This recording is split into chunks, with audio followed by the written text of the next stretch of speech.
അപ്പോൾ നമുക്ക് നമ്മുടെ എഗ് പപ്സ് കട്ട് ചെയ്യാൻ യു ബ്ലഡി മാക്കാജി. അപ്പോൾ നമുക്ക് നമ്മുടെ എഗ് പപ്സ് കട്ട് ചെയ്തിട്ട് എങ്ങനെയാണ് കേട്ടോ.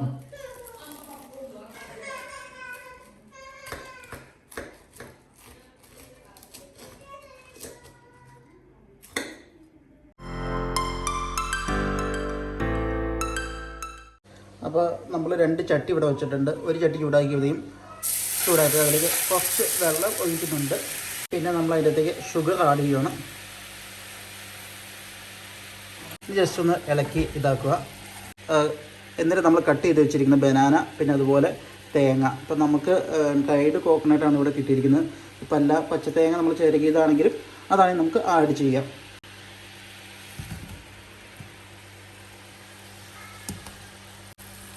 എന്നിട്ട് നമ്മൾ ജസ്റ്റ് ചെറുതായിട്ടൊന്ന് ഇളക്കി കൊടുക്കുക. അപ്പോൾ ഏലക്കയും ജീരകവും പൊടിച്ച് വെച്ച് നമ്മൾ ആഡ് ചെയ്യുകയാണ്. എന്നിട്ട് നന്നായിട്ടൊന്ന് മിക്സ് ചെയ്യുക. ജസ്റ്റ് ഒന്ന് അത്യാവശ്യം ഒന്ന് മിക്സ് ആയി കഴിയുമ്പോൾ പിന്നെ നമുക്ക് നിർത്താം. കാര്യം വെച്ചിട്ടുണ്ടെങ്കിൽ ഇനി ഇത് പപ്സിൻ്റെ അകത്ത് വന്നിട്ട് നമ്മൾ ഓവനിൽ ബേക്ക് ചെയ്യുമ്പോൾ കുറച്ചും കൂടി വേവുമല്ലോ. അങ്ങനെ ഇത് ഏകദേശം റെഡി ആയിട്ടുണ്ട്. നമുക്കിനി തീ ഓഫ് ചെയ്തിടാം.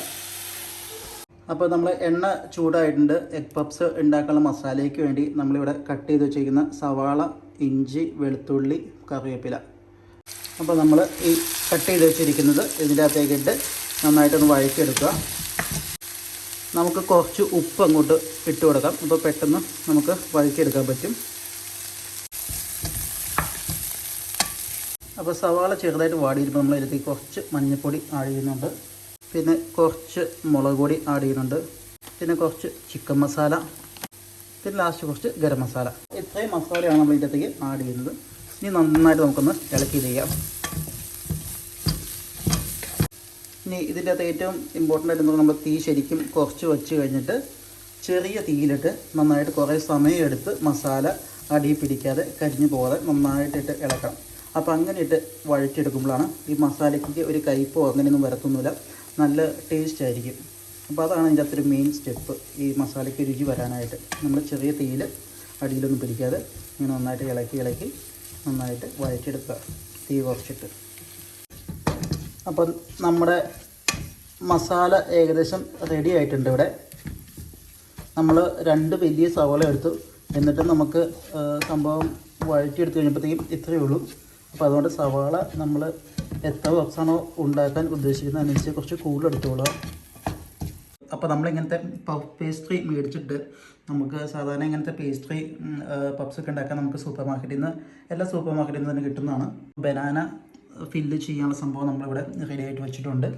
പിന്നെ മുട്ട പപ്സിനുള്ള സംഭവങ്ങൾ നമ്മളിവിടെ റെഡിയാക്കി വെച്ചിട്ടുണ്ട്. പിന്നെ ഒരു ബേക്കിംഗ് ഷീറ്റ് ട്രേയുടെ മുകളിൽ വെച്ചിട്ടുണ്ട്. അപ്പോൾ നമ്മൾ ഇത് ജസ്റ്റ് ഒന്ന് കുറച്ചും കൂടി പരത്തുന്നുണ്ട്. ഇതിപ്പം ഓൾമോസ്റ്റ് 5 ഷീറ്റുണ്ട്. അപ്പോൾ നമുക്കൊരു 10 പപ്സ് ഉണ്ടാക്കുന്ന രീതിയാണ് ഇരിക്കുന്നത്. അപ്പോൾ ഇത് ഇച്ചിരി കൂടി കുറച്ചും കൂടി പരത്തുന്നുണ്ട്. എന്നിട്ട് നമ്മൾ കറക്റ്റ് 2ആയിട്ട് കട്ട് ചെയ്യണം. എന്നിട്ട് ഒരു കറക്റ്റായിട്ടൊരു സ്ക്വയർ വരുന്ന രീതിയിൽ നമ്മൾ ഇങ്ങനെ ഒരു ഷീറ്റാക്കുന്നു.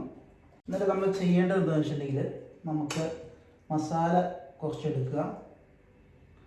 മസാല എടുത്ത് വെച്ച് കഴിഞ്ഞിട്ട് ശരിക്കും ഇതിൻ്റെ സെൻറ്ററിലേക്ക് മസാല വയ്ക്കുക. ഇപ്പോൾ നമ്മൾ മസാല 2ൻ്റെയും സെൻറ്ററിലേക്ക് ഇങ്ങനെ വയ്ക്കുന്നുണ്ട്. മസാല നല്ല അടിപൊളിയുണ്ട് കേട്ടോ. നല്ല കറിവേപ്പിലയുടെ നാട്ടിൽ നിന്ന് കൊണ്ടുവന്ന കറിവേപ്പിലാണ്. അപ്പോൾ ഇതിൻ്റെ മണമൊക്കെ നന്നായിട്ട് വഴറ്റിയെടുത്ത് കഴിഞ്ഞപ്പോഴത്തേക്കും നല്ല മണം വരുന്നുണ്ട്. അപ്പോൾ നമ്മൾ സെൻറ്ററിലേക്ക് മസാല വെച്ചിട്ട് നമ്മൾ മുട്ട ഇങ്ങനെ 2ആയിട്ട് കട്ട് ചെയ്തിട്ട് ഒരു പീസ് എടുത്ത് അതിൻ്റെ മുകളിലേക്ക് വയ്ക്കുന്നു. മറ്റേതെടുത്ത് ഇതിൻ്റെ മുകളിലേക്ക് വയ്ക്കുന്നു. എന്നിട്ടിത് ജസ്റ്റ് ഈ 2 എൻഡും കൂടി നമ്മളിങ്ങോട്ട് ഇത് ടച്ച് ചെയ്യുന്നു. ഇത് നമുക്ക് ഇതിപ്പോൾ ഓൾറെഡി ഇച്ചിരി മെൽറ്റായിട്ട് ഇരിക്കുന്നതുകൊണ്ട് എനിക്ക് വേറെ ഒന്നും വയ്ക്കേണ്ട. ഇനിയിപ്പോൾ നിങ്ങൾക്ക് ഇത് ഒട്ടുന്നില്ലാന്നുണ്ടെങ്കിൽ കുറച്ച് നമ്മൾ എന്താണെങ്കിലും ഇതിൻ്റെ മുകളിൽ നമ്മൾ എഗ് വാഷ് ചെയ്യുന്നുണ്ട്. അപ്പോൾ ആ എഗ് വാഷ് ചെയ്യാൻ വേണ്ടി വെച്ചിരിക്കുന്ന ഒരു കുറച്ച് മുട്ടയുടെ ഇതെടുത്ത് നമ്മൾ തേച്ചിട്ട് വെക്കുമ്പോൾ ഒട്ടിപ്പിടിച്ചോളൂ.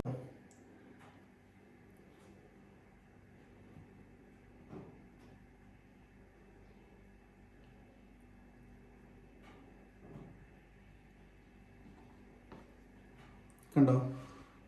അപ്പോൾ നമ്മുടെ ആദ്യത്തെ പപ്സ് ഇത് റെഡിയാക്കാം. നമുക്ക് പല രീതിയിൽ പല ഷേപ്പിൽ ഇത് ചെയ്യാം. പക്ഷെ എന്നാലും നമുക്ക് നാട്ടിലൊക്കെ എഗ് പപ്സ് ഈ ഒരു ഷേപ്പിലാണ് ബേക്കറിയിൽ കിട്ടുന്നത്. അപ്പോൾ നൊസ്റ്റാൾജിയ ഈ ഒരു ഷേപ്പ് അതുകൊണ്ട് തന്നെ നമ്മൾ ചെയ്യുന്നത്. ഇനി അടുത്തതും അതുപോലെ തന്നെ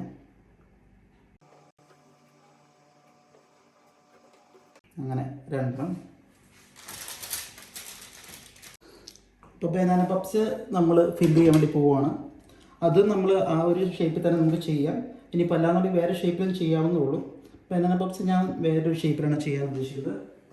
ഇപ്പോൾ ബനാന പപ്സിന് നമ്മൾ അതിൻ്റെ ഫില്ലിങ്സ്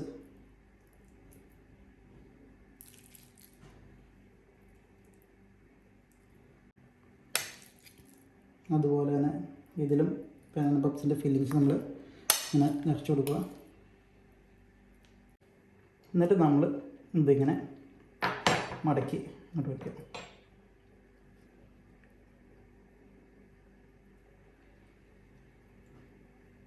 ഇപ്പോൾ ബനാന പപ്സ് നമ്മൾ മടക്കി കഴിഞ്ഞിട്ട് ഇങ്ങനത്തെ ഒരു ഫോർക്ക് എടുത്തിട്ട് ജസ്റ്റ് അതിൻ്റെ സൈഡ് ഇങ്ങനെ ചെയ്ത് കൊടുക്കുക. അപ്പോൾ അത് നന്നായിട്ട് സീൽഡ് ആയിട്ടിരിക്കും, വിട്ടു പോകത്തില്ല.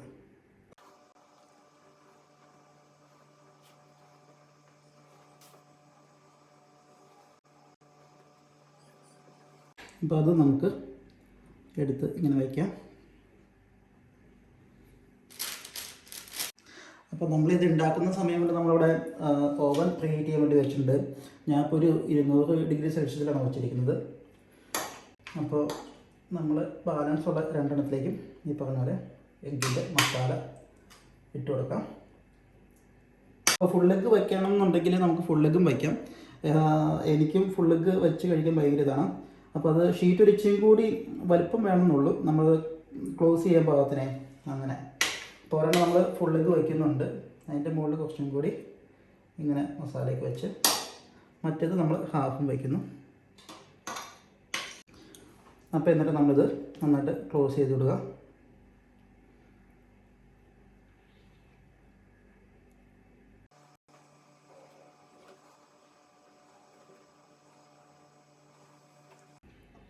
അപ്പോൾ ഇതാണ് ഫുൾ എഗ്ഗ്, ഇത് ഹാഫ് എഗ്ഗ്. നമുക്ക് അതും കൂടി ഇതിൻ്റെ അരികെ വെച്ചിടാം.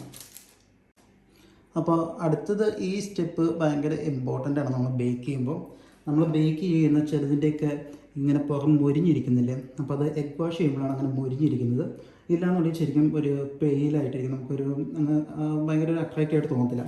അപ്പോൾ നമ്മൾ എഗ് വാഷിന് വേണ്ടി ഒരു എഗ്ഗ് എടുത്തിട്ട് ഇനി ജസ്റ്റ് നന്നായിട്ടൊന്ന് ബീറ്റ് ചെയ്യുക.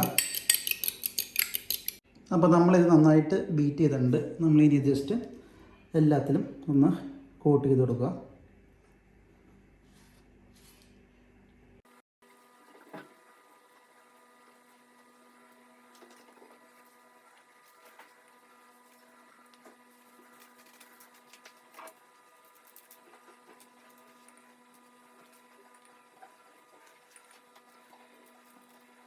അപ്പോൾ സംഭവം നമ്മളിപ്പോൾ നന്നായിട്ട് എഗ് വാഷ് ചെയ്ത് റെഡി ആക്കിയിട്ടുണ്ട്. ഇനി നേരെ നമുക്കിത് ഓവനിലേക്ക് കയറ്റാം.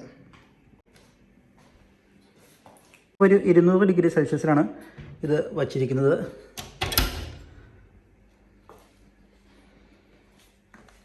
അപ്പോൾ ഇത് എത്ര സമയം ഇരിക്കണം എന്നുള്ളത് നമ്മുടെ ചൂടും ഓരോ ഓവൻ്റെയൊക്കെ അനുസരിച്ചിരിക്കും.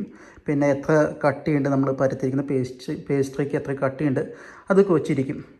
അപ്പോൾ ഞാനിതെങ്ങനെയാണ് സംഭവം റെഡിയാന്ന് പറയാൻ വേണ്ടി പുറമൊക്കെ നന്നായിട്ട് മൊരിഞ്ഞ് വരുമ്പോൾ നമുക്ക് കാണുമ്പോൾ മനസ്സിലാവുമല്ലോ, ശരിക്കും നല്ല തിക്കായിട്ട് അങ്ങനെ ശരിക്കും പൊങ്ങി വന്ന് കഴിയുമ്പോഴത്തേക്കും ഞാനത് ഫൈൻ സ്റ്റേജിൽ കാണിച്ചപ്പോൾ മനസ്സിലാവും.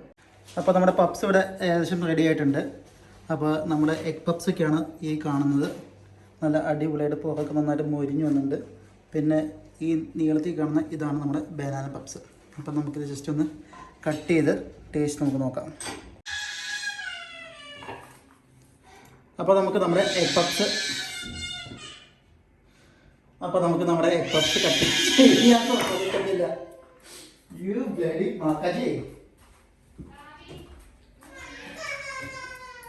അപ്പോൾ നമുക്ക് നമ്മുടെ എഗ് പഫ്സ് കട്ട് ചെയ്തിട്ട് എങ്ങനെ നോക്കാം.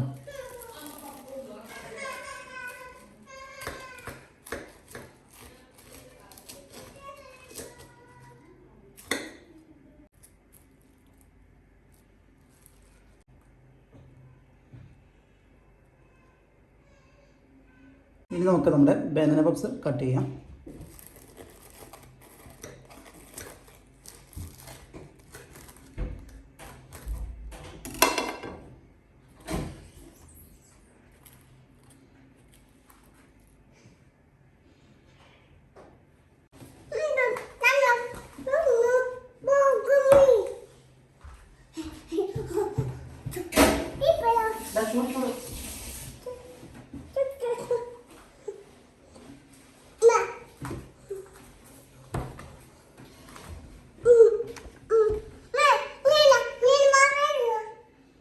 എന്താ ഇതിന്റെ കോലം? ഇങ്ങനെ കയ്യിലേക്ക് കെട്ടിച്ചേ, ഇതിനെ കയ്യിലൊക്കെ കെട്ടിച്ചേണ്. ഇതെവിടുന്ന ഇതന്നെ? സ്റ്റിക്കറോ ടേപ്പോ? കൊച്ചിന്റെ വാച്ചാണോ ഇത്? ദാവിയുടെ വാച്ചാണത്?